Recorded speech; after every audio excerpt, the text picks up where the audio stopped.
প্রিয় ভাইরা, আমাদের আমিরের পক্ষ থেকে দাবি হচ্ছে তিনটি। 1 নম্বর দাবি প্রয়োজনীয় সংস্কার, 2 নম্বর দাবি এদেশের যত গণহত্যা হয়েছে সকল গণহত্যার বিচার হবে, কথা ঠিক কিনা?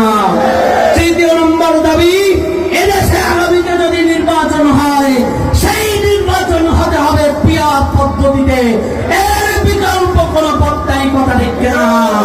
আমরা বলে দিতে চাই ইসলামী ছাত্র আন্দোলন বাংলাদেশের পক্ষ থেকে এই 3 দাবির বাহিরে গিয়ে যদি আগামী নির্বাচনের জন্য যদি কেউ পায়তারা করে, ইসলামী ছাত্র আন্দোলন বাংলাদেশ আমাদের মুহতারাম আমিরের সামনে থেকে, পিছনে থেকে, ডানে থেকে, বামে থেকে সর্বোচ্চ সহযোগিতা করে মাঠে ময়দানে অবতীর্ণ হবে ইনশাআল্লাহ।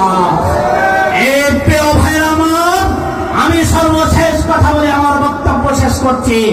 আগামী জাতীয় নির্বাচনে ইসলামী আন্দোলন বাংলাদেশের মনোনীত বাগেরহাটের যে 4টি আসন, 4 আসনে যেই প্রার্থী ঘোষণা হবে, ছাত্র আন্দোলন বাংলাদেশ বাগেরহাট জেলা শাখা আমরা প্রতিশ্রুতি দিয়ে যাচ্ছি আজকে আপনাদের সামনে থেকে, ডানে থেকে, বামে থেকে, পিছনে থেকে, সর্বোচ্চভাবে সকল জায়গা থেকে ছাত্র আন্দোলন বাংলাদেশ আপনাদের সাথে কাজ করবে ইনশাআল্লাহ। আসসালামু আলাইকুম ওয়া রাহমাতুল্লাহ।